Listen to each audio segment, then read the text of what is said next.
आदरणीय अध्यक्ष जी,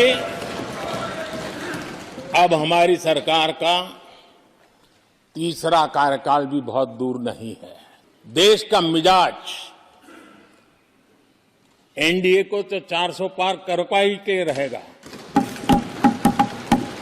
लेकिन भारतीय जनता पार्टी को 370 सीट अवश्य देगा। आपके अपने चैनल सीधे बोल में आपका स्वागत है। हम आपका अभिनंदन करते हैं कि आप लोग इस चैनल को पसंद कर रहे हैं।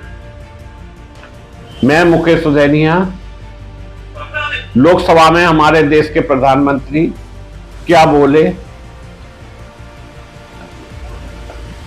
लेकर उस टॉपिक को हाजिर हूं।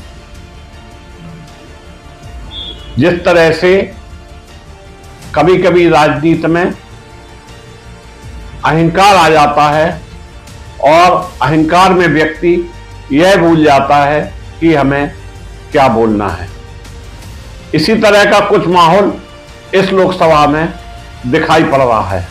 पूरे ओवर कॉन्फिडेंस से हमारे देश के प्रधानमंत्री कह रहे हैं कि हम 4 से 5 लोकसभा की सीटें करेंगे। निश्चित रूप से 4 से सीटें पार करें, अगर देश की जनता उनको समर्थन देती है तो यह भी अच्छी बात है, परंतु अहंकार भरे शब्द किसी को किसी के लिए बोलना नहीं चाहिए। कब राजनीति में क्या हो जाए यह कहा नहीं जा सकता। इस बार संसद में राष्ट्रपति के अभिभाषण के उपरांत प्रधानमंत्री ने जो कुछ कहा वह निश्चित रूप से उनके आत्मविश्वास के साथ अहंकार से भी भरा था। प्रधानमंत्री ने विपक्ष पर करारा आक्रमण करते हुए कहा कि लगता है विपक्ष ने लंबे समय तक सत्ता से बाहर रहने का संकल्प ले लिया है। यह एक अहम अहंकार है। उन्होंने विपक्षियों के अहंकार पूर्वक दावा करते हुए कहा कि विपक्ष अगले चुनाव के बाद दर्शक दीर्घा में बैठे दिखाई देंगे। वंशवाद पर कहा एक प्रोडक्ट राहुल गांधी को बार बार लॉन्च करने की कोशिश में न सिर्फ कांग्रेस को की दुकान पर ताला लगने की स्थिति आ गई, बल्कि विपक्षी गठबंधन का अलाइनमेंट टूट गया है। पूर्व प्रधानमंत्री अटल बिहारी वाजपेयी ठीक कहते थे कि सत्ता का खेल तो चलता रहेगा दोस्त। सरकारें आएंगी जाएंगी, पार्टियां बनेगी बिगड़ेगी, पर यह देश चलते रहना चाहिए। इस देश का लोकतंत्र कायम रहना चाहिए। लेकिन आज राजनीति और राजनीतिज्ञों की जो स्थिति हो गई है, इसमें क्या ऐसा कुछ हो रहा है? आज सत्तारूढ़ दल यही मानता है कि विपक्ष का अर्थ केवल मात्र राहुल गांधी ही हैं दोस्तों। ये हमारे देश के प्रधानमंत्री भी मानते हैं और इसीलिए बार बार वो राहुल पर कटाक्ष करते हैं।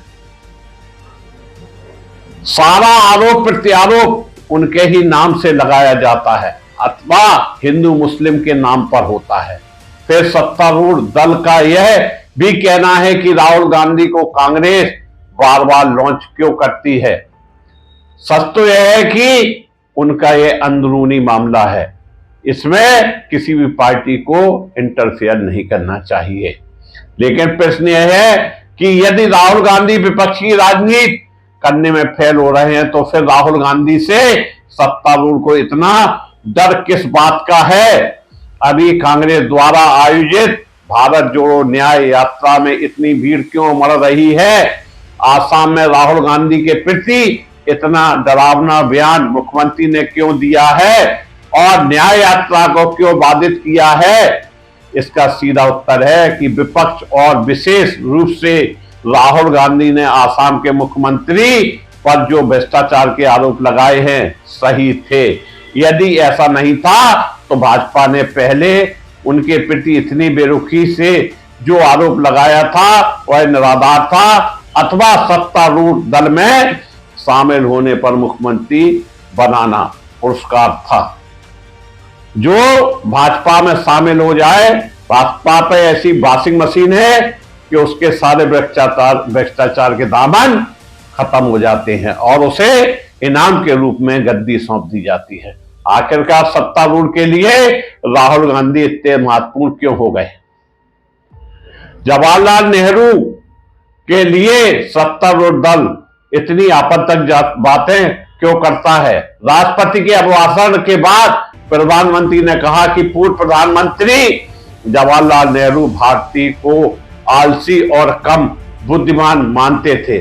सांसद गौरव गोगोई ने इसका खंडन करते हुए विरोध जताया। सच में पंडित जवाहरलाल नेहरू ने क्या कहा था? पूर्व प्रधानमंत्री जवाहरलाल नेहरू ने सन 1959 में स्वतंत्रता दिवस के अपने संबोधन में लाल किले की प्राचीर से कहा था कि भारत में मेहनत करने की आदत कमोबेश नहीं रही है। यह हमारा दोष नहीं, कई बार इस तरह की आदतें बन जाती हैं, लेकिन तथ्य यह है कि हम उतनी मेहनत नहीं करते जितनी यूरोप, जापान, चीन, रूस या अमेरिका के लोग करते हैं। ऐसा नहीं कि देश में किसी जादू से रातों रात विकसित हो गए हैं। यह देश मेहनत और अपने कौशल के बुते पर विकसित हुए हैं। हम भी मेहनत और अकल से बढ़ सकते हैं, इसके सिवा कोई और चारा नहीं है। एक सत्य कथा पिछली शताब्दी की है जो देश के लगभग प्रत्येक व्यक्ति को मालूम है। 19वीं शताब्दी के बाद के वर्षों में बहुत सारे हिंदुस्तानियों को उनके अंग्रेज हुक्मनामों ने बहुत बड़ा सबक निश्चित सिखाया। किस्सा एक महत्वाकांक्षी हिंदुस्तान के बारे में बताता है कि उसने अंग्रेजों जुबान की बारीकियों में महारत हासिल कर ली थी। पश्चिमी शैली का नाच सीख लिया था और वह छुरी कांटे की मदद से खाने तक का व्यस्त हो चुका था। अपने इस नए तौर तरीके से लैस होकर वह इंग्लैंड में कानून की पढ़ाई की ओर एक काबिल बैरिस्टर बन गया। जब भी सूट और टाई पहने कानून में दाखिल इस नौजवान का दक्षिण अफ्रीका में अंग्रेजी उपनिवेश की ट्रेन से बाहर फेंक दिया गया था, क्योंकि वह उस तीसरे दर्जे के डिब्बे में जिसमें उसे अश्वेतों में यात्रा करने की अपेक्षा की जाती थी में बैठने के बजाय प्रथम श्रेणी के डब्बे में बैठने की जिद कर रहा था।